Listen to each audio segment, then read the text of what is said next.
லட்சம் கொடுத்தோன்னே இப்ப நாங்க என்ன பேசிட்டு இருக்கோம்? 10 லட்சம் கொடுத்ததை பேசிட்டு இருக்கோமே தவிர அந்த ஆட்சி நடந்த அவளை சொன்னோமா நாங்க? அப்ப அவர் புத்திசாலியா முட்டாளா? புத்திசாலி, ஒத்துக்கணும். ஸ்டாலின் புத்திசாலி, ஏமாத்துறதுல புத்திசாலி. எதுல புத்திசாலி? ஏமாத்துறதுல புத்திசாலி. அதனால எனக்கா இப்போ நாட்டுல எங்க பாத்தீங்கன்னாலும் என்ன இருக்கு?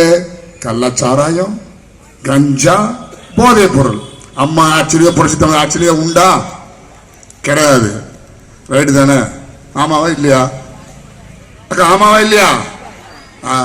அத மாதிரி நம்மளுடைய ஆட்சியில நல்லது நடந்துச்சு. இப்ப நடக்கிறது பூரா அமலமான ஆட்சி.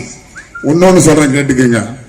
520 வாக்குறுதியில ஒரே ஒரு வாக்குறுதி எனக்கு தெரிஞ்சு நிறைவேற்றிருக்கா. என்ன வாக்குறுதி சொல்லுங்க பாப்போம். 1000 ரூபாய் கொடுத்தாரா இல்லையாமா? உங்களுக்கு கொடுத்தாரா இல்லையா? கொடுத்தாரல்ல. கொடுக்காதவங்களும் இருக்கீங்க, கொடுத்தவங்களும் இருக்கீங்க. இப்ப நான் ஒன்றே ஒண்ணு சொல்றேன்.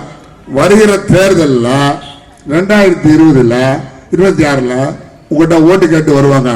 அம்மா 1000 ரூபாய் கொடுத்தல்லம்மா எனக்கு ஓட்டு போடுங்கன்னு கேட்டு வருவாங்களா மாட்டாங்களா? நம்மளும் ஆமான்னு ஏமாந்து போட்டுருவோமா இல்லையா? போடக்கூடாது. ஏன்?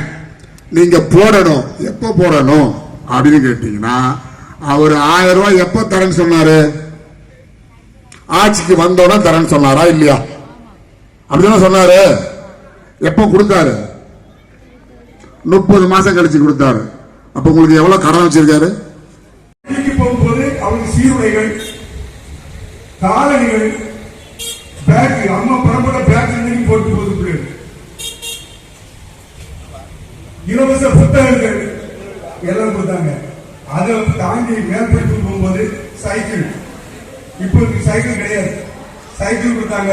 லேப்டாப் கொடுத்தாங்க. முக்கியமா பிள்ளைங்க லேப்டாப் எல்லாம் கலரிட்டு இறங்கி இவங்க இந்த செயல்படாத திமுக அரசு எங்கெல்லாம் கூட்டம் போது அங்கே அவ்வளவு பிள்ளைகளும் கேட்குது லேப்டாப் கேட்குது. லேப்டாப் கொடுக்கல, ஒரு பிள்ளைகளுக்கும் கிடையாது. அதுக்கு அடுத்தால கல்யாண வயசு வரும்போது அம்மாவுக்குள்ள தாஜி தங்கம் 50,000 ரூபாய் இப்ப கிடையாது. இது எல்லாம் திரும்ப நமக்கு கிடைக்கும்னா நீங்க எல்லாரும் வருகின்ற சட்டமன்ற தேர்தல் 26 ரெட்டலைக்கு ஓட்டு போடணும்.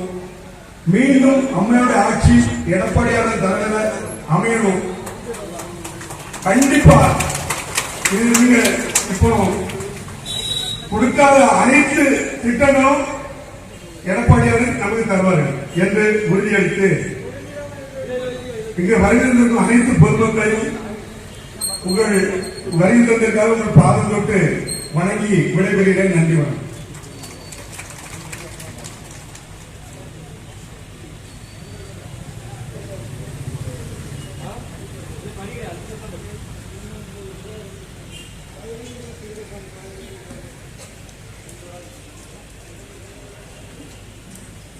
அடுத்தபடியாக முன்னாள் தந்தை கருணாநிதி அவர்கள் இந்த நாட்டினுடைய முதலமைச்சராக இருந்தார். அந்த வழியில் வந்த மு.க. ஸ்டாலின் இன்றைக்கு முதலமைச்சர். அவருடைய மகன் உதயநிதி ஸ்டாலின் இன்றைக்கு துணை முதலமைச்சர், விளையாட்டுத்துறை அமைச்சர் மற்றும் சினிமா துறையை கையில் வைத்து ஆட்டி படைத்துக் கொண்டிருக்கின்றனர். இப்படி தன்னுடைய குடும்ப உறுப்பினர்